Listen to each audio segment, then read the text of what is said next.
les petits Cardaxiens, j'espère que vous allez bien. En tout cas, moi ça va super bien. Et dans cette vidéo, vous allez voir comment j'ai fait pour foirer mon impression 3D. Comme ça, ça pourra servir de leçon à tout le monde. Bonne vidéo! Bon, ben, vous avez vu ces 3 derniers jours qu'on a lancé l'impression de Travis Scott. C'était l'événement Fortnite pour ceux qui sont un peu gamers Fortnite. Et puis vous avez vu que j'ai joué aussi. On a fait pas mal de live, on a suivi le truc. Enfin, on a fait vraiment une grosse pièce bien badass. Et donc c'était super sympa jusqu'à ce matin où là je savais que le filament allait s'arrêter, donc on va utiliser le détecteur de fin de filament. Du coup je filme des rushs, je vous donne quelques petits conseils sur la détection du fin de filament et on voit un petit peu comment ça fonctionne. Arrive le moment de changer le filament.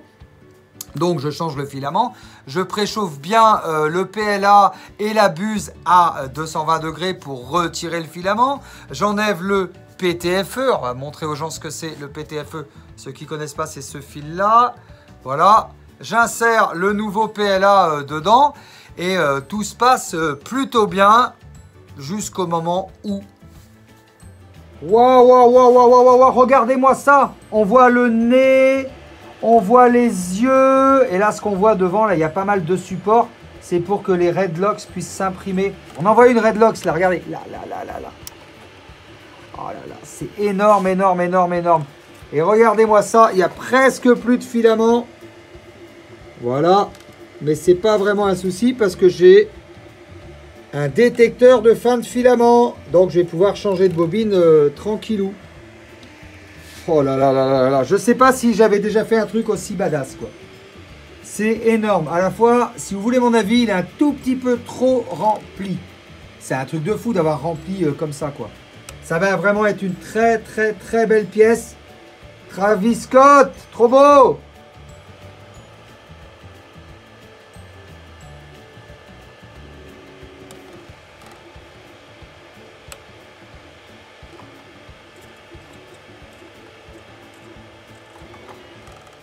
Et là, regardez bien ce qui se passe là.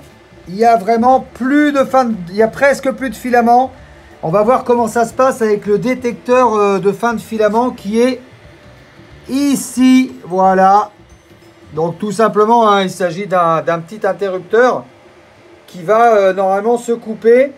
Et normalement, quand on pourra changer la bobine de filament, on va récupérer le fichier. Voilà. On s'est tous posé la question, qu'est-ce qui se passe quand on n'est pas là et que le détecteur de fin de filament, ça va s'arrêter quand? Attention. Logiquement, s'il n'y a plus de filament, le bouton bleu va s'éteindre et ça va s'arrêter. On peut voir que la bobine est vide là. Vous voyez la bobine vide? Voilà. Tout à fait. On attend. Et voilà, ça s'est arrêté. Vous voyez? Impeccable. Et comme vous l'avez compris, il est temps pour nous de changer de filament. J'ai du filament marron que j'avais LV3D PLA. Je pense que ça fera très bien l'affaire. D'autant que la pièce va être peinte. Donc c'est pas vraiment gênant quoi. Alors, on va aller voir ce qui se passe là, hop, devant l'écran. C'est marqué erreur, change filament. On appuie sur le bouton. Et là, on va faire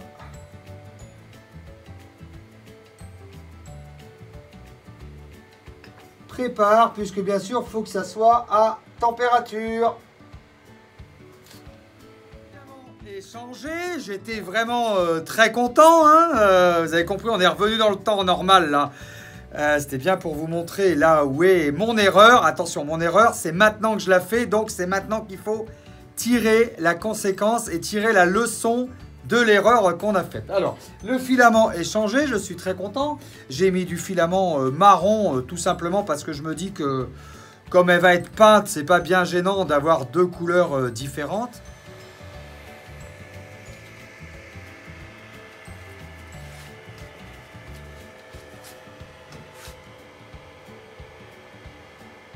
Et du coup, le filament étant changé, je relance mon impression 3D, tout simplement en appuyant sur le petit bouton pour reprendre l'impression 3D. Or, qu'est-ce qui se passe?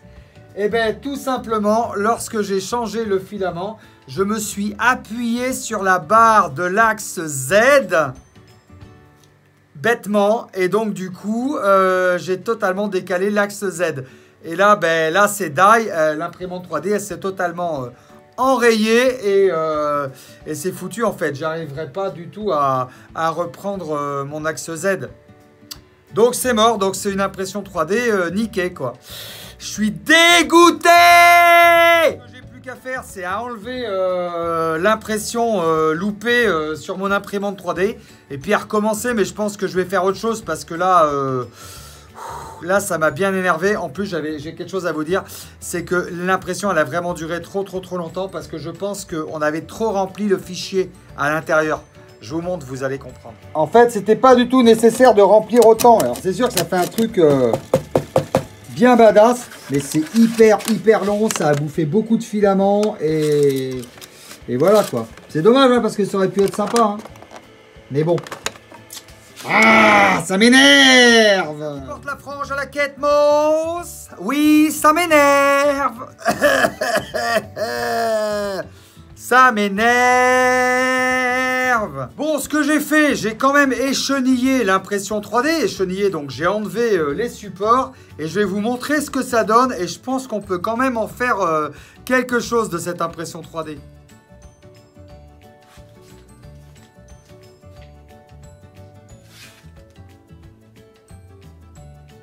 Bienvenue dans mon atelier où là, comme c'était prévu, on va y passer un petit coup de bombe couleur or et vous allez voir que ça va quand même faire son petit effet.